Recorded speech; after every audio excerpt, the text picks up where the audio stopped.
Welcome back to the Chapel Grove Church podcast, the Bible centered show that focuses on searching the scriptures to find answers to common spiritual questions. To learn more, go to chapelgrovechurch.com. My name is Trever Calvert. I'm a member at Chapel Grove Church of Christ, and I'll be your host for today's episode. And now, on to the show. On today's episode, I'm going to be sharing with you a portion of a sermon that I gave a couple of months ago at Chapel Grove Church of Christ, where I talk about three characters who encountered Jesus in his final moments leading up to his death on the cross. If you want to listen to the full-length sermon, you can find it on our Chapel Grove Church YouTube page. It's entitled A Stranger, a Scoundrel, and a Soldier. In today's episode, I'm going to be talking about the individual who I've labeled as the stranger. This is the individual who helped Jesus in some of his final moments as he marched his way toward the cross. I hope you enjoy it. To help set the stage, I want to read some scripture from Luke's gospel, and this will help lead into these three stories. So in Luke chapter 23, verses 13 through 25, we read, "Then Pilate, when he had called together the chief priests, the rulers, and the people, said to them, 'You have brought this man to me as one who misleads the people. And indeed, having examined him in your presence, I have found no fault in this man concerning those things of which you accuse him. No, neither did Herod, for I sent you back to him.'" Another translation of that is, "He sent him back to us. And indeed, nothing deserving of death has been done by him. I will therefore chastise him and release him, for it was necessary for him to release one to them at the feast." And they all cried out at once, saying, "Away with this man, and release to us Barabbas, who had been thrown into prison for a certain rebellion made in the city, and for murder." Pilate, therefore, wishing to release Jesus, again called out to them, but they shouted, saying, "Crucify him, crucify him." Then he said to them the third time, "Why, what evil has he done? I have found no reason for death in him. I will therefore chastise him and let him go." But they were insistent, demanding with loud voices that he be crucified. And the voices of these men and of the chief priests prevailed. So Pilate gave sentence that it should be as they requested. And he released to them the one they requested, who for rebellion and murder had been thrown into prison, but he delivered Jesus to their will. So here we see, as we lead into this story, we're about to talk about the individual that I've labeled as the stranger. But what's led up to this, of course, is Jesus has been tried. He's been challenged by the Jews, the Jewish leaders. He's been brought before Pilate. The Jews say that he needs to be condemned to death. Pilate tries to appease them. He tries to tell them, this man's done nothing wrong. He's not done anything deserving of death. I find no reason for death in him. But the rulers of the Jews, the elders, the chief priests, they encourage the people to shout for Jesus to be crucified. And we see that Pilate ends up giving in to their demands. But then we see an individual come on the scene. And I think what's left out of this account is the brutal scourging that Jesus goes through. And this was the Roman rule that an individual who was condemned in this way had to be scourged, and they were scourged. And we've heard other individuals give details of that from the pulpit. We've certainly seen it depicted in movies like The Passion of the Christ that came out back in 2004. But when we think about that brutal event that Jesus undergoes, that scourging, it was to be 40 stripes minus one. The Jewish law prevented it from going beyond or going up to 40 or beyond 40 stripes. So Jesus undergoes this scourging, this brutal mutilation of this cat of nine tails, as it's called, this leather that is intertwined with sharp objects, glass, things that are meant to cause devastation. And he takes hit after hit from this instrument. And we see gradually his flesh is ripped away from his body.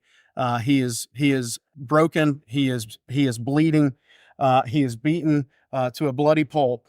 And then that is what Jesus undergoes. And unfortunately, even the accounts that do refer to this, it's usually just one sentence. And after he had scourged him, he delivered him to be crucified. That little phrase, "after he had scourged him," doesn't tell us the full story of what that brutal event entails. But as Jesus comes out of that, and we see that he is also mocked by the soldiers as well. But as he's coming out of that, and he's bloodied, he's beaten, he's brought out and made to carry his own cross. Those that endure crucifixion, that's one final bit of shame that they have to go through. And irony is that they have to carry the instrument that they are about to be crucified on. So Jesus is made to carry his own cross. And in Luke 23, verse 26, we read, "Now as they led him away, they laid hold of a certain man, Simon of Cyrene, who was coming from the country, and on him they laid the cross that he might bear it after Jesus." So what's taking place here is Jesus, being so mutilated as he is, he's exhausted. He's to the point that he just can't go on. And the Roman soldiers see this, and so they then reach out to one individual in the crowd, this man named Simon of Cyrene. And we also see the parallel accounts there in Matthew 27:32 and Mark 15 and 21. Scripture doesn't reveal to us very much about this man. We know his name is Simon, of course, which is a Jewish name, and we see that he comes from the country of Cyrene. And this is a Greek settlement that is on the northern African coast. It's what present day would be the town of Tripoli, the city of Tripoli in modern day Libya. And I wanted to give a presentation of this to see where this falls and to see where this man has journeyed from. You know, as we read over it, it's not knowing the context of it. It's easy for us to just kind of read over that detail. But this was a significant travel for this individual. It was about 780 miles from Cyrene to Jerusalem. And most likely he traveled by boat to get there. Cyrene was only about 10 miles from the coast. So likely he traveled to the coast, took a boat to make his way most of the journey to Jerusalem. The population around that time, there's varying statistics, but the population of Cyrene, it was no small city. It had a population of around 100,000 people. So he comes from a pretty good size city, and Jews made up a good chunk of that population. And so we see exactly just how far he's traveled, and we can only speculate. There's very little that's revealed about him, but we do see that he's the father of Alexander and Rufus. We see that referred to in Mark chapter 15, verse 21. So he is a father. That gives us another glimpse into a little bit of his character and his background, and we'll touch on that here in a little bit as well. As I mentioned, he was likely a Jew, and if a Jew, then likely he's at the Passover like many other Jews traveling there at the time of the Passover.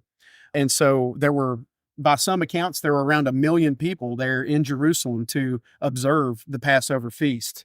And so this could have been the very reason that Simon had traveled here. And we see that he came from the countryside, Luke 23 and 26. So a couple of things I do want to mention about Simon of Cyrene. He's a character that definitely is of great interest to people.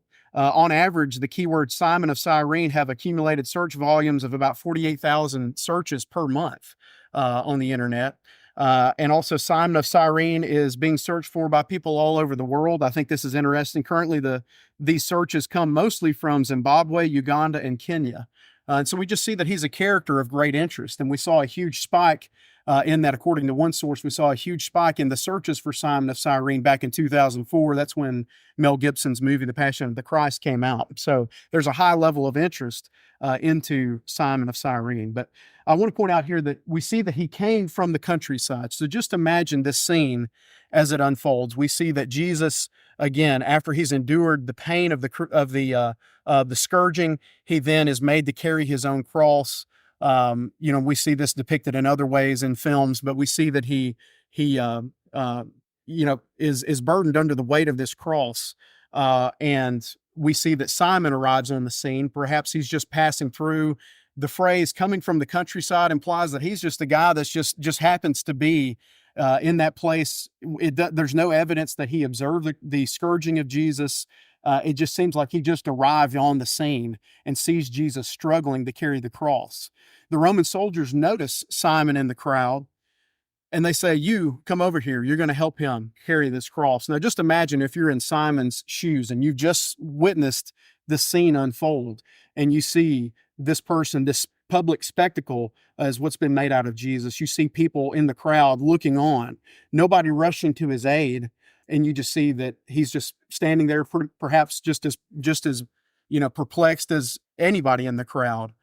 But for some reason, the Roman soldiers pick him out of the crowd, and they say, "You're the one that's going to be carrying the cross." And I went back and looked at this scene in The Passion of the Christ, and of course, we're just left to interpret some of these details in between what the Bible reveals. But the look on Simon's face is the look that we probably all would have. he kind of looked and said, are you talking to me? You want me to help carry this cross? I think he wanted nothing to do with this. He certainly didn't volunteer to offer this help and this service to Jesus. But we see that he's pulled out of the crowd and reluctantly, perhaps he's leaving his family behind and telling and obliging the request, pretty much the demands of the Roman soldiers to come along and help Jesus carry the cross. As I mentioned, this was just one additional humiliation that the convicted person had to, or the accused. Jesus, of course, was blameless and perfect, but this is one thing that the accused and those destined to be crucified, they had to carry their own cross. The weight of the cross, you'll see varying statistics on exactly how much it weighed. It's anywhere from 200 to 300 pounds is what I saw online, different sources. There's some speculation about, did Jesus carry just the crossbeam of the cross, or did he carry the entire cross? And even the crossbeam, some say, was about 70 to 90 pounds. So still no small weight to carry for even a healthy person, much less someone who has just been beaten to almost the point of death. And so we see this tremendous weight of the cross that Jesus has been made to endure. Simon arrives to help him, or he's been called out from the crowd to help him. And just pointing out some of the things that Jesus has endured. Obviously, he's endured significant blood loss. He's dehydrated. He's in excruciating pain. The crown of thorns is still pressed deeply into his scalp. The open wounds that he's endured from the scourging. He's been brought almost to the point of death, as I mentioned. And ultimately, he's just exhausted. He has very little energy to just keep going on. And so we see that he needs some additional help. Perhaps it's the soldiers and their impatience of just trying to get this event going on. They see that Jesus isn't going to be able to complete the job, and maybe it's their impatience that causes them to pull Simon from the crowd. And I think it's interesting that there's no one around. And we hear this, we sing this in songs, Jesus stood without a friend. When we think about Simon, a complete stranger, that's why I've labeled him the stranger, and also just a traveler just happening to be passing through. But the fact that none of his disciples were around to help him carry this cross, the ones who've traveled with him through various towns, they've seen all of his teachings, all of his miracles. They've witnessed who he truly is, and they've been the beneficiaries of his love, and they've shown their respect to him on countless journeys. But his disciples were nowhere to be found. And I don't say that to condemn them, because very likely I would be in the same predicament. I would like to think I would choose differently, but I know that the challenges they faced, I would be facing the same challenges. Would I have been there for Jesus? That's a question, certainly we would all do well to ponder. But where were Jesus' disciples at this time that it took a complete stranger to help him bear this burden? But Simon seems to have just arrived on the scene. He wasn't, as I mentioned, he wasn't present for the scourging. And so he's just completely, it seems, as we're left to interpret, he seems completely bewildered by being asked to do this. We can only imagine how that scene unfolds. As I mentioned, we see different depictions of it, but just imagine if you're in the shoes of Simon the Cyrenian at this time, and you're standing next to Jesus, you're underneath the cross with him, helping bear this burden. Just imagine if Jesus made eye contact with you at that time. You see his bloodied and bruised and battered face just looking up at you, and you're the one walking alongside him at this time in some of his final moments. To me, that's just a very impactful situation to be in, to be witnessing something as gruesome as that. And perhaps Simon has never had any interaction with Jesus previously. Perhaps he's never heard any of his teachings. We really don't know fully his background. But imagine if he just arrives on the scene and this is his first interaction with Jesus. What would you be thinking and what would you be feeling at this time? But we see that he helps bear the cross of Jesus. First of all, we see that he helps bear the burden. As I mentioned, it's a heavy weight that he's made to carry. And we don't know how far Jesus has carried the cross to this point, how much is left to go. We're just left to speculate.